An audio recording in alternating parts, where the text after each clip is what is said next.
Your parents bought their house for $80,000. Yours costs $400,000.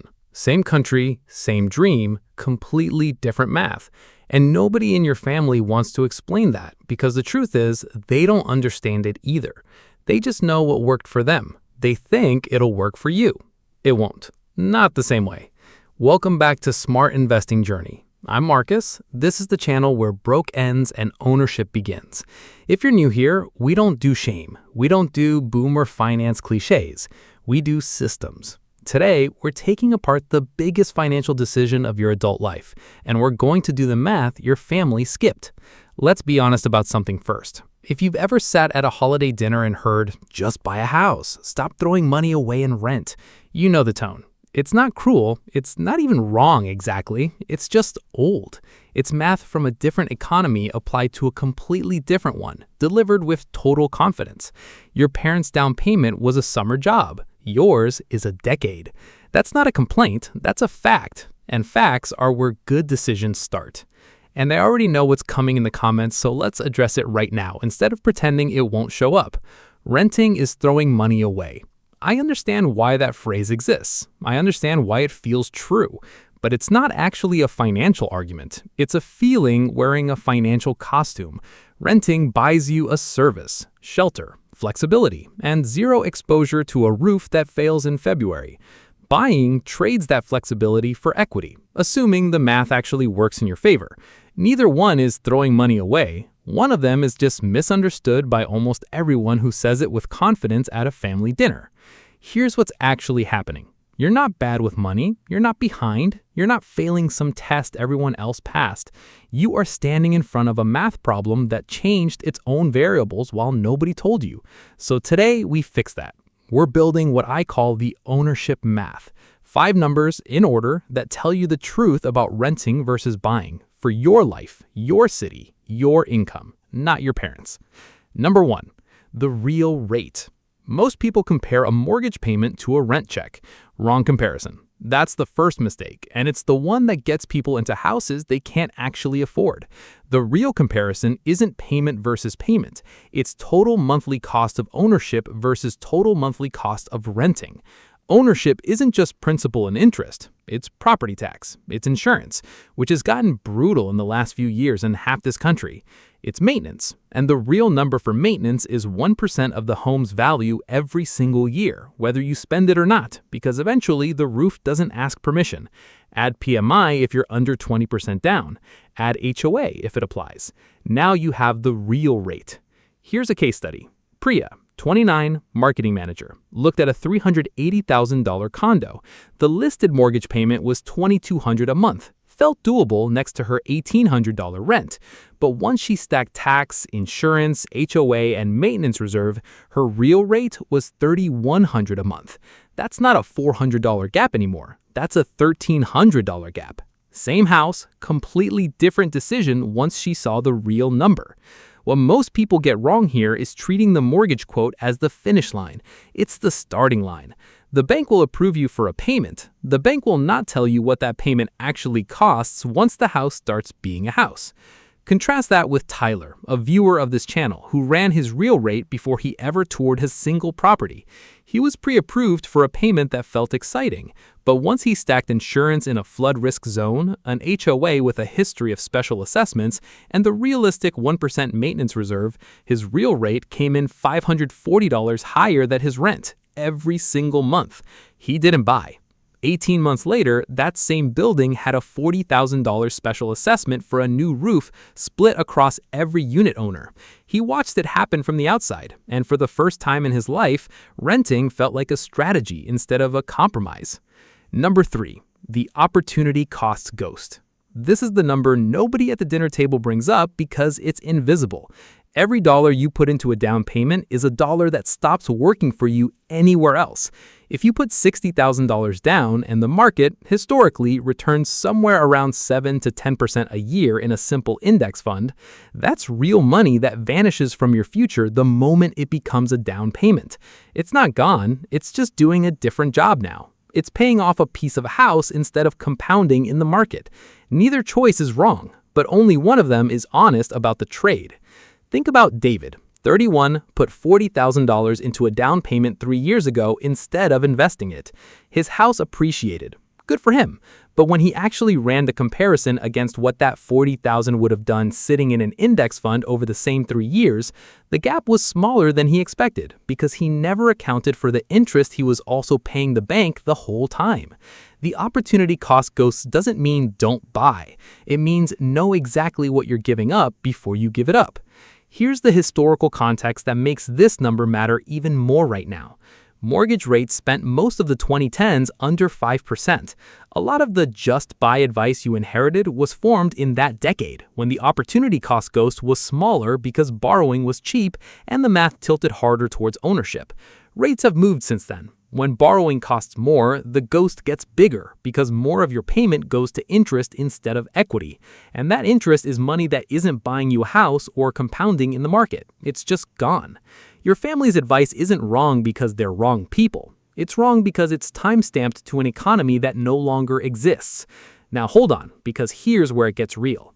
If you've been following the tiered defense system from a few videos back, you already know I don't want you moving on any of this without your base emergency fund locked first. A house is not an emergency fund. A house is the least liquid asset you will ever own. You cannot sell a bedroom to cover a surprise medical bill.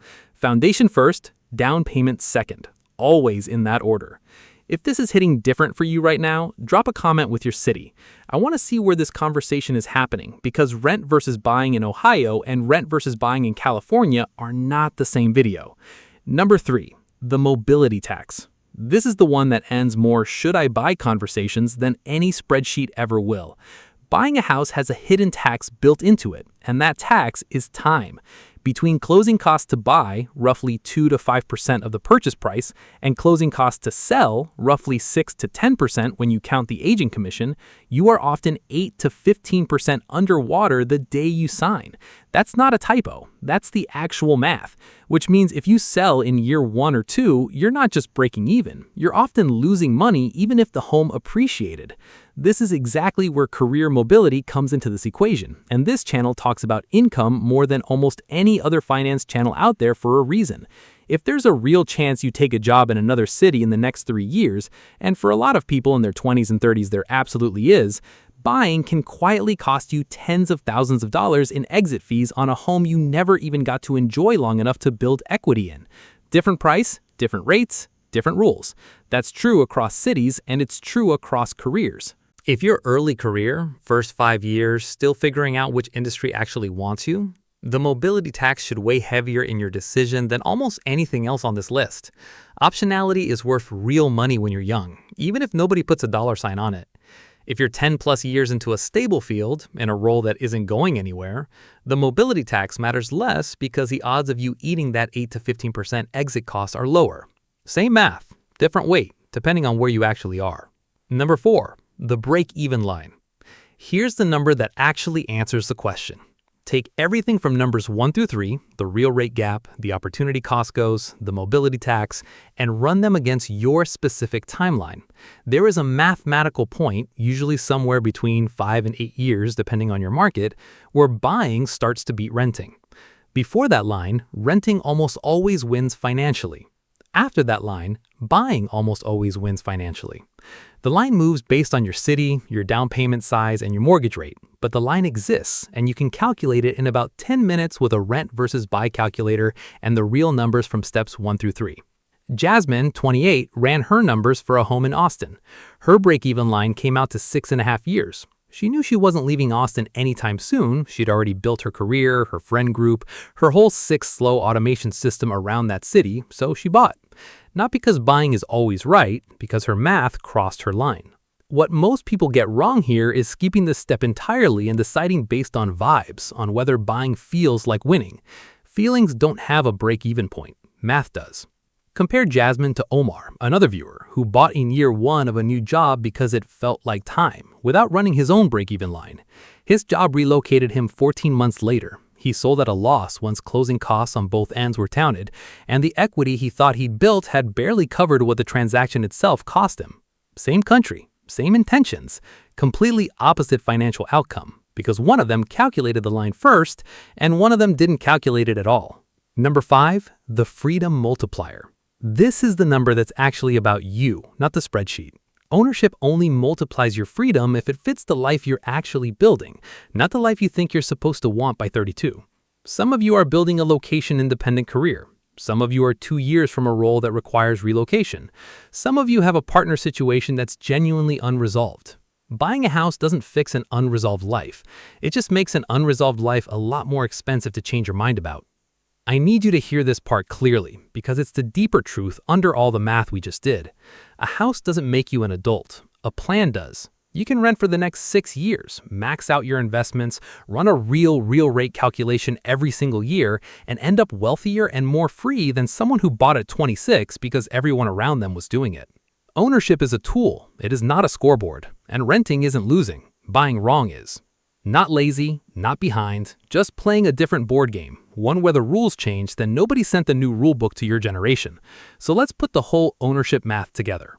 Real rate, total cost of ownership, not just the mortgage quote, opportunity cost ghost, know what your down payment stops doing for you, mobility tax, respect the 8 to 15% you lose if you sell too soon, break-even line, calculate your actual number, don't guess it, freedom multiplier. Check it against the life you're actually building, not the one you inherited expectations about. Run these 5 numbers before you run a single open house. If your break-even line is short and your life is settled, buying can absolutely build real wealth, and it has for millions of people, including plenty of people in this comment section. If your break-even line is long or your life is still in motion, renting isn't the consolation prize. It's the strategic move. Either way, you're not choosing between winning and losing anymore. You're choosing based on your actual numbers. For the first time, maybe ever. That's the whole point of this channel. Not to tell you buy, not to tell you rent, to make sure that whatever you choose, you're choosing it with your eyes open, instead of your family's assumptions doing the deciding for you. And I want to be honest about something, because this channel doesn't do fake balance for the sake of looking neutral. If your 5 numbers line up, short break-even line, stable life, a real rate you can actually absorb, buying is one of the most powerful wealth tools available to a regular person in this country. And I'm not going to pretend otherwise just to sound edgy. Owning has built more generational wealth than almost any other single decision families make. But it only does that when the numbers earn the decision. Not when the calendar did, not when the wedding did, not when the group chat did. This is the same discipline we talked about with the 3-question filter a few videos back. Pause before the automatic yes. Run the actual numbers, then decide. The filter isn't just for a DoorDash order at 3 a.m. It's for the biggest purchase of your adult life too. Motivation is a lie. Discipline is overrated. Repetition builds wealth. And repetition means running these 5 numbers every time, not just the one time your family gets loud about it at dinner. Drop your city and your break-even guess in the comments before you even calculate it. I want to see how close your gut gets to the actual math, because that gap is usually where the real learning happens for people watching this. If this video gave you something to actually run the numbers on tonight, that's the win.